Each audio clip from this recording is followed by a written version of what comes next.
Assalamualaikum warahmatullahi wabarakatuh. Alhamdulillah. Wassalatu wassalamu ala Rasulillah sallallahu alaihi wasallam. Bila kita berhadapan dengan adanya permohonan daripada pihak Kristian, memohon kepada umat Islam untuk menggunakan perkataan Allah menggantikan God dalam Bible yang akan dicetak dalam bahasa Melayu. Itu istilahnya. Mereka memohon kepada umat Islam. Umat Islam ada autoriti. Autoriti umat Islam ini, pertama sekali, di atas sekali raja-raja.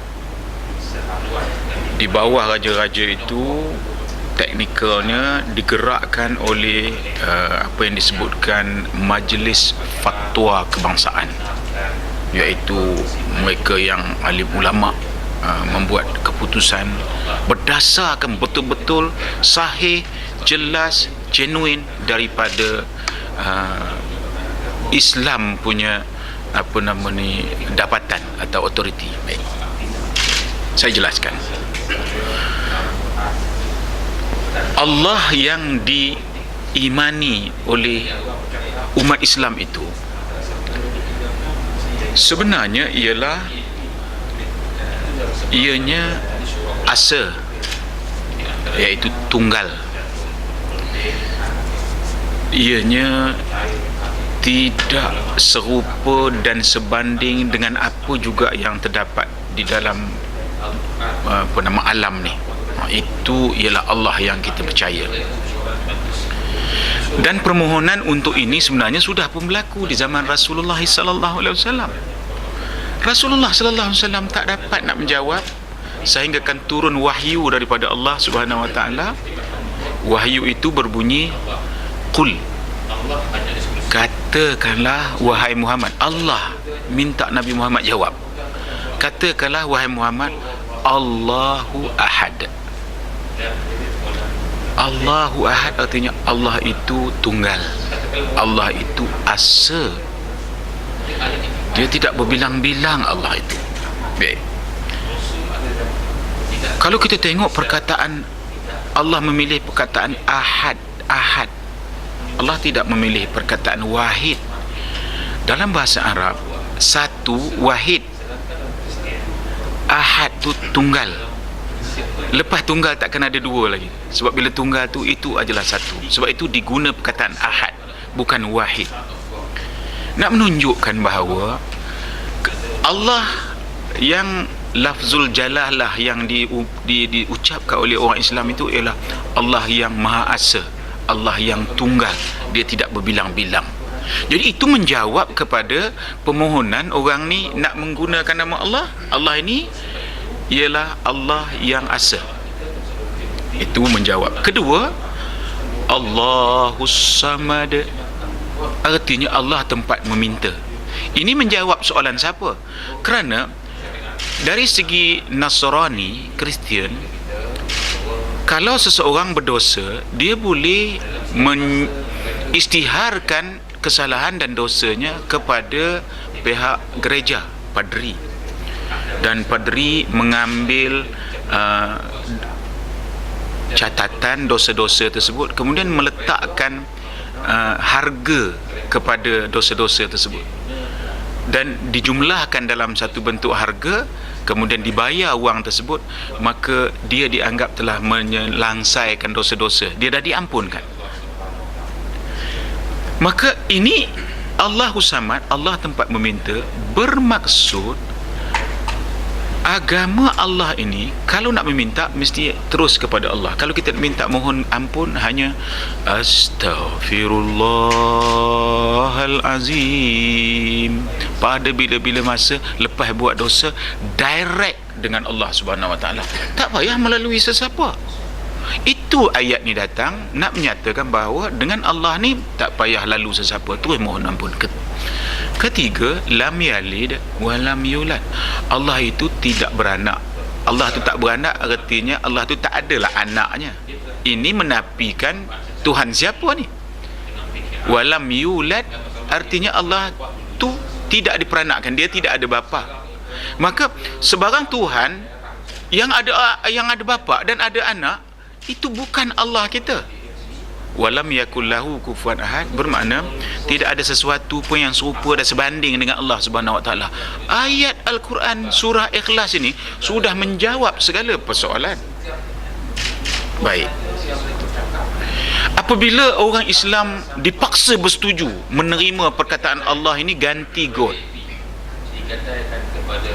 maka ertinya orang Islam sudah pun menurunkan taraf Allah kepada Tuhan. Tiada Tuhan melainkan Allah. Itu Allah kita. Jadi kalau kita letakkan Allah ini ganti God, artinya orang Islam yang bersetuju itu telah pun meredakan Allah dia itu turun taraf jadi Tuhan. Kufur hukumnya, kata Harun Din. Kufur hukumnya, kata Harun Taib. Kufur hukumnya, kata Mufti Perak. Kufur hukumnya, kata Mufti Kelantan. Harun Din pas. Mufti Kelantan tak ada parti, dia dengan betul-betul bersandar. Para ulama terus mengatakan kufur. Jadi tak boleh. Artinya orang Islam tidak boleh bersetuju dengan permohonan ini. Saya menyebut isu memohon ni, isu memohon. Kalau dia nak bercakap ini hujan Tuan Allah punya kerja, itu suka hati awak lah. Tak ada menjadikan kita marah. Tetapi sekarang dia memohon dapat lesen. Sedangkan Allah kita itu asa. Bila diletakkan God, Allah itu jadi Tuhan, dan dia berbilang-bilang, wah, sampai hati umat Islam membenarkan perkataan Allah, turun taraf. Jadi apa dia kita kata tadi? Tuhan. Inilah sebenarnya istilah ini telah menyebabkan satu peristiwa yang amat malang kepada umat Islam. Kerana apa?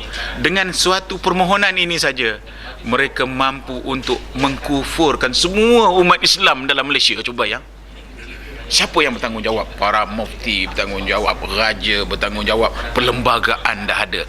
Jadi penonton yang sudi mendengar penjelasan ini, kita sebenarnya tidak boleh menghesut sedikit pun mempertahankan, tidak akan mengizinkan perkataan Allah ini menggantikan God dalam Bible yang nak dibuat oleh yang dimohon oleh pihak Kristian ini. Itulah penjelasan saya. Semoga mendapat manfaat kepada semua. Terima kasih. Dapat tengok penggunaan kata apa di Malaysia bebas kan sebagai Islam. Apakah dampak yang akan didapat oleh Islam di Malaysia kalau hal sukan mahu digunakan penggunaannya? Dia berbeza dalam dunia ni. Hanya negara Malaysia ni yang menyebutkan Islam agama persekutuan. Sekarang ni dah dibentuk para graduan undang-undang telah meletakkan perkataan Islam agama negara. Negara Malaysia ni agamanya Islam. Maka sebagai sebuah negara Islam, Indonesia dah terlepas. Arab sendiri pun dah tak dapat mempertahan. Maka yang murni hanya negara Malaysia. Jadi kebetulan Allah Subhanahu Wa Taala dah meletakkan Islam agama resmi negara. Kebetulan orang Islamnya lebih ramai daripada bangsa-bangsa lain. Dan 54 tahun memerintah ini, nampaknya pemerintahan negara ini beragama Islam, tapi sangat adil kepada semua agama-agama lain, ya.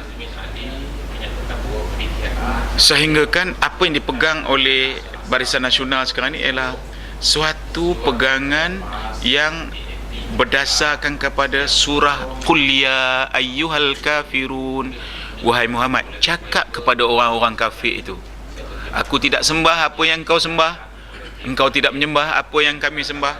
Bagi engkau agama engkau, bagi kami agama kami. Itu ialah apa yang kita sebutkan kebebasan beragama yang diberikan oleh perlembagaan negara Malaysia ni, kepada rakyat Malaysia ni keseluruhannya.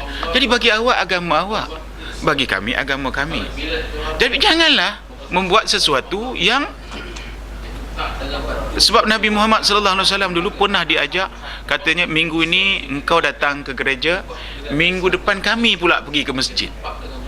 Nabi Muhammad sallallahu alaihi wasallam kata dalam bab akidah tak boleh tawar-menawar. Dalam bab berbincang nak membangunkan negara, pasal masalah muamalat boleh kita bincang, tapi hal akidah tak boleh. Jadi di Indonesia sebenarnya kalau kita teliti betul-betul,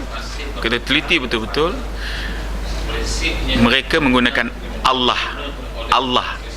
Dan kalau yang Islam dia sebut Allah, L-O-H, Allah itu ialah lafzul jalalah. Saya bertanya dengan orang-orang sana, itu alasan mereka lah di sana, tapi mereka dah tak boleh buat apa. Tapi kita berharap, kita hendakkan supaya orang bukan Islam insaf dan sedar kedudukan orang Islam ni. Kerana sebenarnya istilah Allah itu, kalau tuan-tuan nak guna, tuan-tuan kena bersetuju Allah itu ialah Allah yang asa, Allah yang tunggal, Allah yang disebut wahdaniyah, laisa kamislihi syai'un. Itu yang tuan-tuan. Kalau tuan-tuan bersetuju Allah itu aja Allah, pakailah. Tak ada jadi masalah apa-apa.